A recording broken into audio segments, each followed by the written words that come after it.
Welcome to Shanti in Place. We will begin, as we always do, with a guided meditation. This week's meditation is a variation on a mindfulness meditation. So for some, this may seem familiar. For others, it will be a little bit newer or different.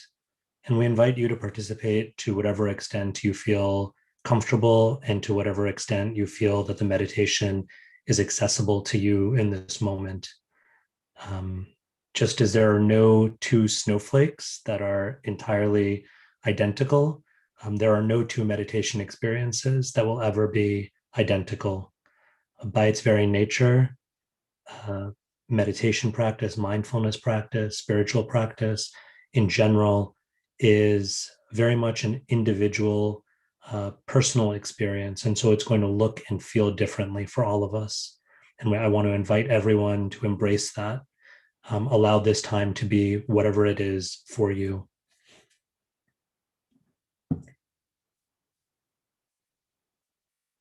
Taking a moment here to perhaps adjust our posture a little bit, to find, as we like to say, that sukhasana, that comfortable seat, that posture of ease and comfort, lightness of being that allows us to be present and focused, but also comfortable and kind to our bodies.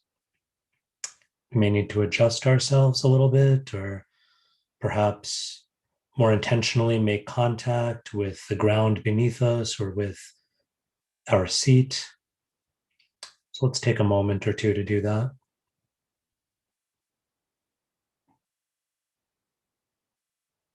An invitation here to close the eyes or soften the gaze if we haven't already done so.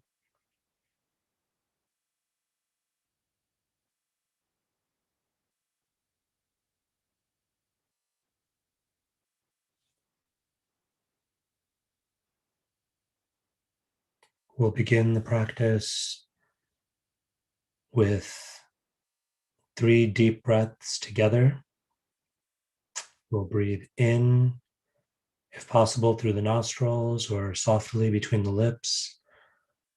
We'll hold the breath, if it's accessible to us, for just a few moments, a few beats, and then we'll release the breath, breathing out again through the nostrils or softly between the lips. When we breathe out, perhaps, if we can, elongating the breath slightly so it's just a little bit longer than our inhalation, a little bit fuller. And we'll do this 3 times together. You're welcome to follow along with the pace and pattern of my breathing, or to find whatever feels right for you in this moment.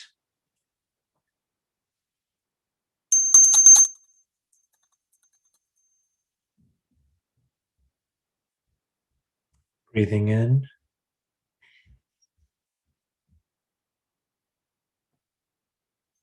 and out.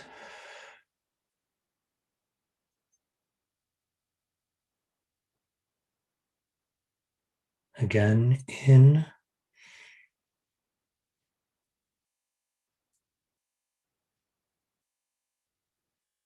release.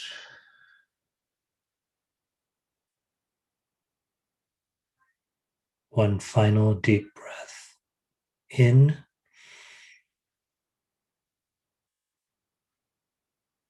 and out.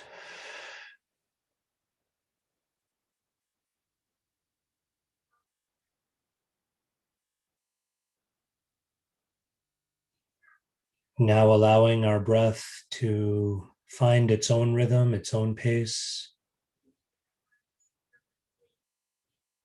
For some of us, it may mean continuing the pattern that we've already set with our intentional deep breaths. For others, it may be a return to something that's a little bit at a quicker pace, or a shorter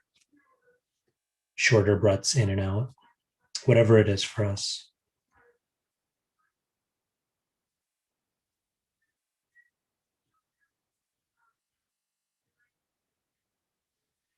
We sometimes feel a temptation or a tendency to try to control the breath, to try to manipulate it, to match whatever expectations we might have, and recognizing that tendency or that temptation if it's arising for us, and resisting that urge to control the breath or to do anything artificial here. Simply allowing the breath to be what it is and noticing it.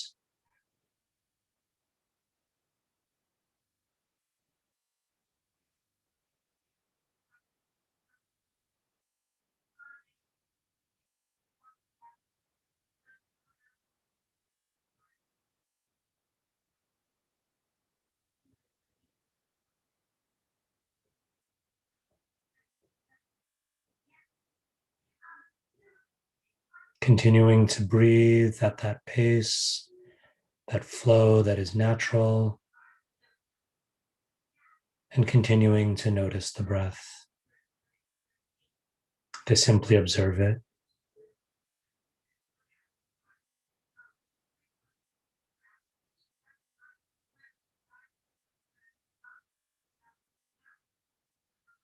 Our mindfulness practice today is an invitation to hone this ability to observe and to notice. We do it all the time. It's natural to us. And yet, so often, we lose sight of this wonderful practice of simply observing. So often, we cover it over with the need to analyze, to categorize, to judge.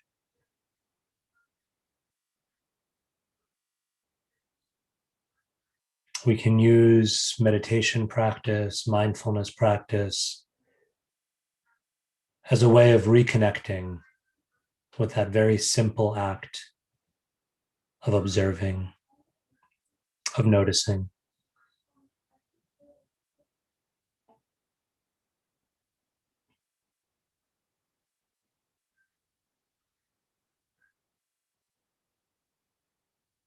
We can continue to notice the breath.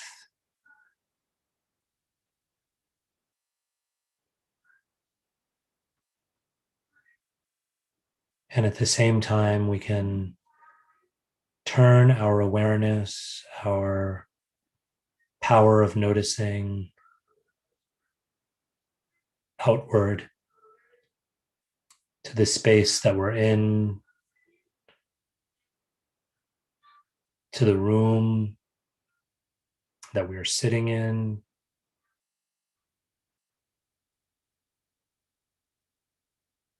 simply noticing it.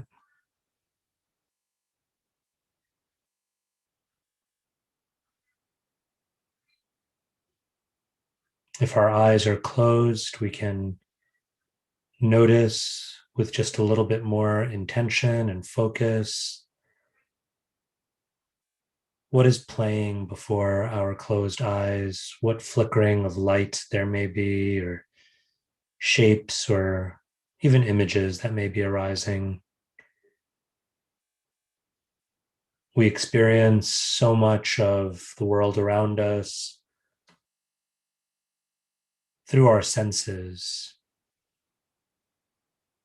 and yet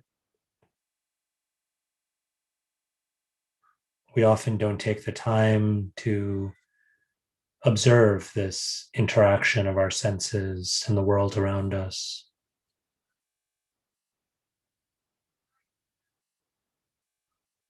Let's give ourselves the gift of that time now as we observe, as we notice the world around us, the room around us.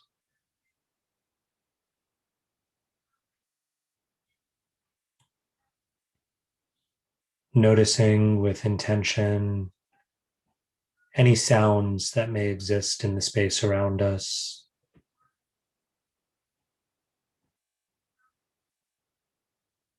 I'm noticing the sounds of my daughter's virtual class that she's in, the sounds of the teacher's voice and the other students coming through her computer from another room.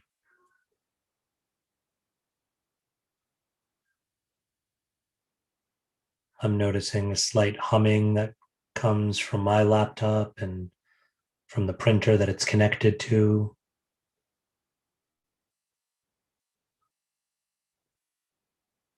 Whatever sounds you notice,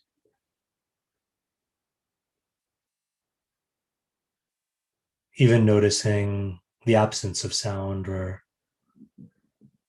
any kind of white noise that might be in your space.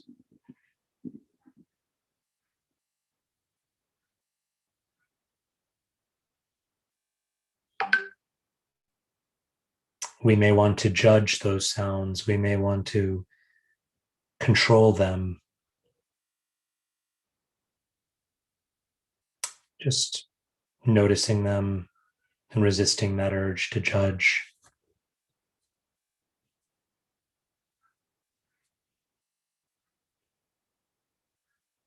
If we feel our minds, our thoughts going towards those sounds, recognizing that, noticing that, and gently bringing the thoughts, the mind back to this simple act of observing. This is all we have to do in this moment. Just observe, just notice, just tune into whatever sounds there may be.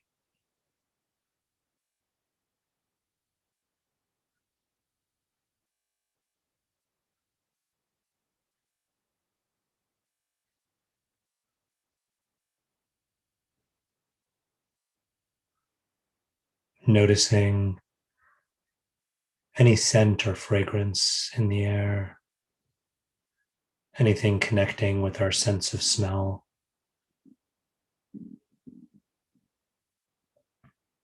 Again, noticing it without judgment.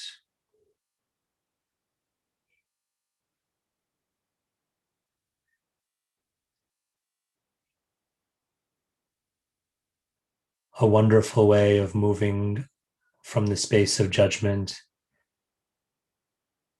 into this act of observing, of noticing, is simply to intentionally shift from judgment to curiosity. How amazing it is when we're able to replace judgment with curiosity.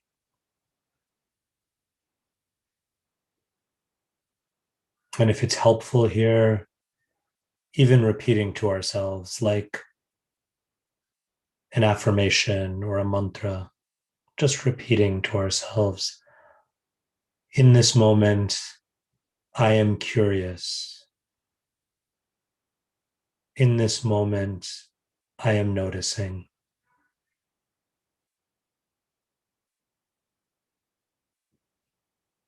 Noticing any physical sensation, the way our bodies feel, the way the air feels against our skin.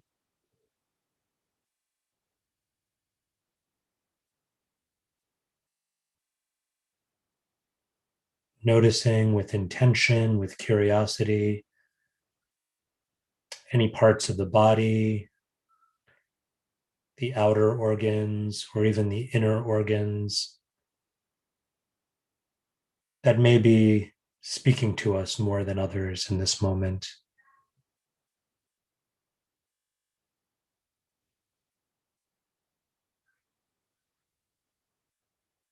Giving ourselves permission, perhaps, to lighten or soften any areas of our body that are experiencing discomfort or pain in this moment,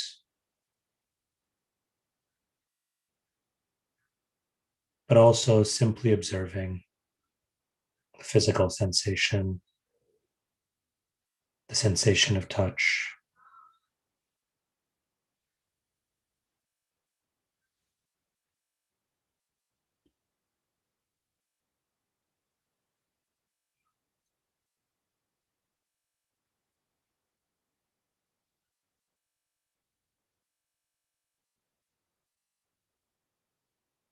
If we'd like to, and if we feel comfortable doing so, we can, with intention, gently now draw that awareness from the external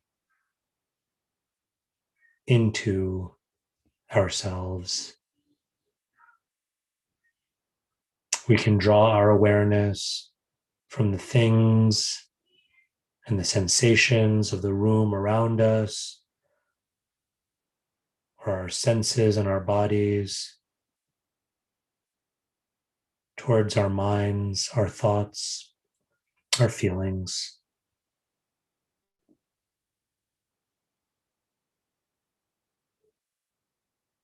Maintaining that curiosity, noticing what is the texture of my feelings right now. What does that internal landscape look like for me right now?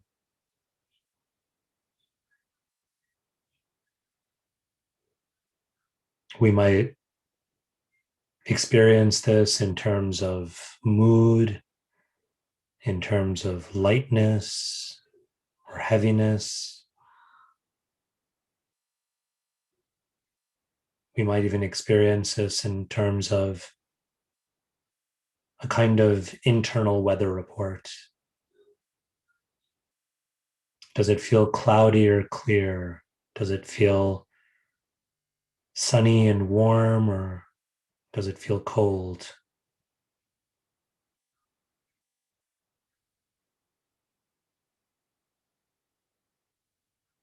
Just noticing the way we might check a weather forecast and accept what the weather is, what the climate is, knowing that it's not for us to control it, but simply to experience it for what it is.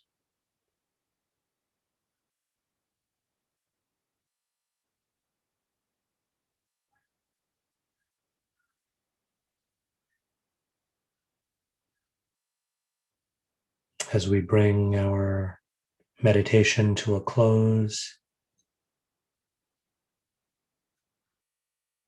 we can return our awareness, our noticing, our observation to that most basic, wonderful gift, that gift of the breath that anchors us to this moment.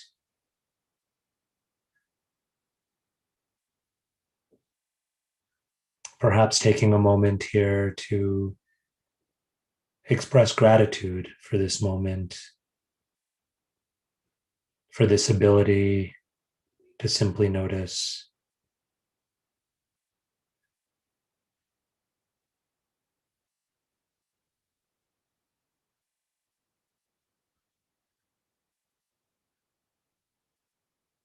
Closing our meditation, taking one final deep breath in together and exhaling with the chanting of the sacred syllable Om, the sound of the infinite, the sound of limitless potentiality and possibility. If you'd like to, you can chant along with me or simply remain present.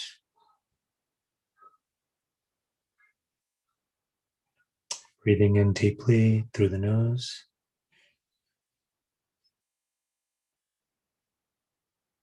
Om.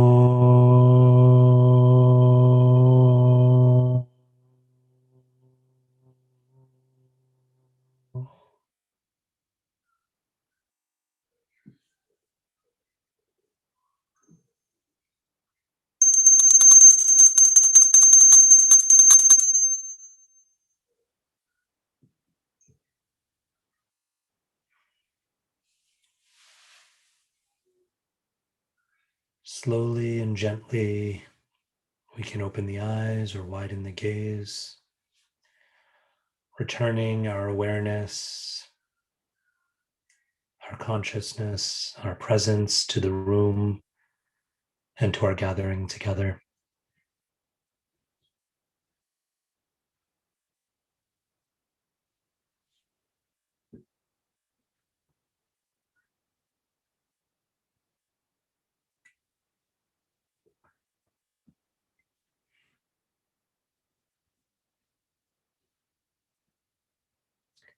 Thank you all again for joining us. I'd like to share just our short reflection. So I'm going to go ahead and share my screen. I hope this is visible to everyone. So today I'd like to just reflect on this act of intentionally discerning and turning our awareness, our power of noticing, our engagement, both outside of ourselves and then turning back within. The reflection for today is, by developing discernment, like the tortoise, we can know when to extend ourselves out into the world with intention and purpose, and when to go within for nourishment and retreat. This is actually one of the most beloved and favorite analogies. It's one of my favorite analogies that we find in the Bhagavad Gita. We talked last week about the ocean and the lessons that we can learn from the ocean, emulating the ocean. And today I'd like to reflect on an example that Krishna gives in the second chapter of the Gita. It's the example, I have my little icon of this my little tortoise that I keep with me as a reminder of this, the lesson of the tortoise, what we can learn from the tortoise. This is a shloka, a verse from the second chapter of the Gita. Yada samharite chayam kurmong kurmonganiva sarvashaha indriyanindriyarthebhyas tasya pragya pratishtita. Shri Krishna explains, one who is fixed in wisdom is able to extend into and withdraw from the objects of the external world, just as the tortoise draws its limbs back within its shell. So, of course, in the verse, the emphasis is on the withdrawal. But the interesting thing about the example of the tortoise is that the tortoise has both the extension out and the withdrawing within. Real balance demands both. We can't simply focus on one or the other. And yet there's a reminder in this verse and in the teachings of yoga philosophy generally that ask us to really emphasize the practice of discerning when to extend out and when to withdraw or turn within. So let's look at what are some of the lessons that we can learn from the tortoise very briefly. Perhaps the first thing we think of when it comes to the tortoise is,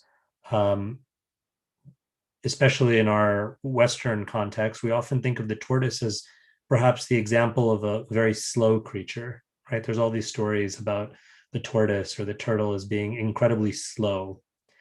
And sometimes in our culture, slowness is not valued. In fact, it's often a put down, right? If someone calls you slow, generally you take it as an insult. But there's a real virtue that the tortoise reminds us in terms of slowing down. That if we can learn to appreciate what it means to slow down and to slow things down, then we can actually approach the world with so much more care and intention and observation, right? What happens when, even in our practice, when we slow down, we can actually take the time to notice, to observe all of those little things. And what is the world if not made up of all these little things? And so there's great power if we can learn to harness it in slowing down. Imagine how the quality of our lives, if in every interaction, if we had the ability to kind of slow down, like sometimes you can slow down a video. um, I know sometimes if I'm listening to a talk and the speaker is speaking very quickly and I'm concerned I'm missing some of the points, I go and I just slow down the video to, um, to half speed or three-quarter speed or something like that. And it allows me to more fully take in. Or like my daughter is learning the violin. I often give this example, and she's learning a very intricate piece right now that's played at a very um, fast speed. But as she's learning, in order to learn to appreciate each and every note, when she listens to that piece of music, she slows it down so that she can work on learning the proper technique, so that each note is played cleanly, and that with time she has faith and trust that she will learn to speed it up. But if we can learn to slow down, then when it's necessary to speed up, we'll be able to do that. And so this is one of the lessons of the tortoise, the ability to slow down, to really notice. And then there's the extending out, right? If we can learn to extend out the way the tortoise does, if you've ever seen a tortoise extending its limbs out of its shell, how does it do it? With so much precision, with so much intention, with so much purpose, right? It's not whimsical and thoughtless. It's very measured. And so imagine if we could do that with our words, with our actions, with our engagement.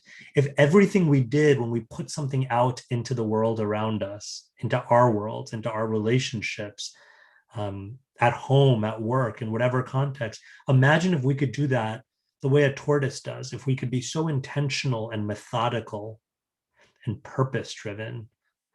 One of my favorite quotes, I've heard it attributed to many different sources, but there's a piece of wisdom that goes, and you might have heard a version of this. It goes, before we speak, we should ask ourselves 4 questions.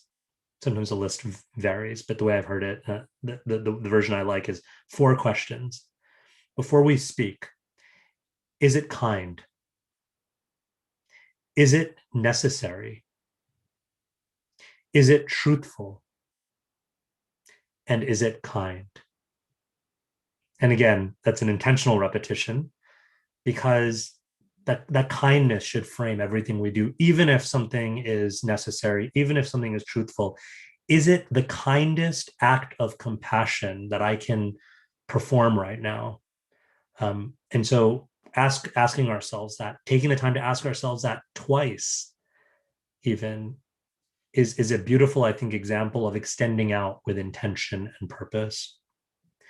And then at the heart of the lesson that we learn from the tortoise is this drawing into our hearts, this drawing into our core.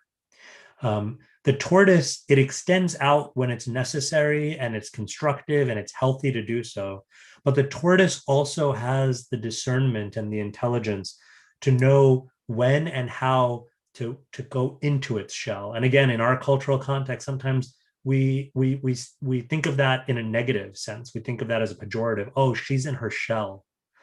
But the tortoise, the beauty of it is the tortoise goes into its shell for nourishment, for safety, for rest. Don't we need all of these things? In fact, I would suggest perhaps that these are the things that we're so neglectful of. We often spend so much time in the external world, extending out, extending out, extending out, that we forget, in one sense, that our true nourishment is not found in the external world. Nothing in the external world will ever make us happy and fulfilled if we're not experiencing contentment and fulfillment within. Nothing will give us nourishment from the external if we're not experiencing nourishment internally. The tortoise retreats into the shell. And again, we think of that maybe in a negative way, of retreating as some kind of symptom of fear or of weakness. But how beautiful it is to retreat, to treat ourselves, to care for ourselves again and again, right? In the literal sense, to retreat, to pull back in, um, as an act of radical self-care and empowerment, so that when we do extend out, we do so as our healthiest, um, best selves that we can bring to any interaction. And of course, when we take that to on a deeper level, the tortoise carries its home with it on its back in its shell, right?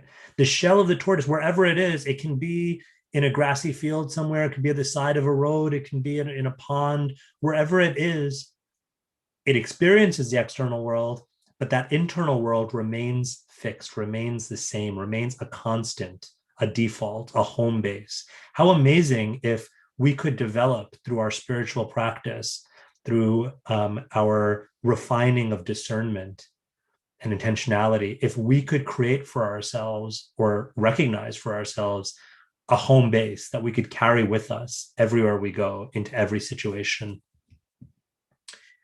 And so this is an invitation to look at and think about discernment as a practice. And again, for those who are open to it or would like to try, a powerful way to do this in the form of writing is to journal, to write, maybe splitting the page in half or opening up to, so we have two pages facing each other, and to start articulating, what does reaching out with intention and purpose and kindness and um, compassion look like? How do I want it to look like in my life? What do I want that extension out to look like?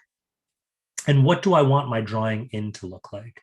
What's that inner life that I want to cultivate that is the source of my nourishment, my safety, my retreat, my true home? By developing discernment like the tortoise, we can know when to extend ourselves out into the world with intention and purpose, and when to go within for nourishment and retreat.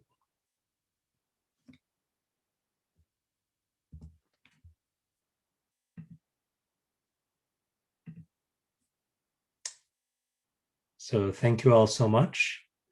We've arrived at the end of our time together, so we understand if folks do need to tend to other things in their day, that's perfectly fine, and we're so grateful for you to join us. I'll also stay on for a little bit longer if folks would like to ask questions or share their own experiences with discernment, with extending out, with going within, or with this mindfulness practice that we did today.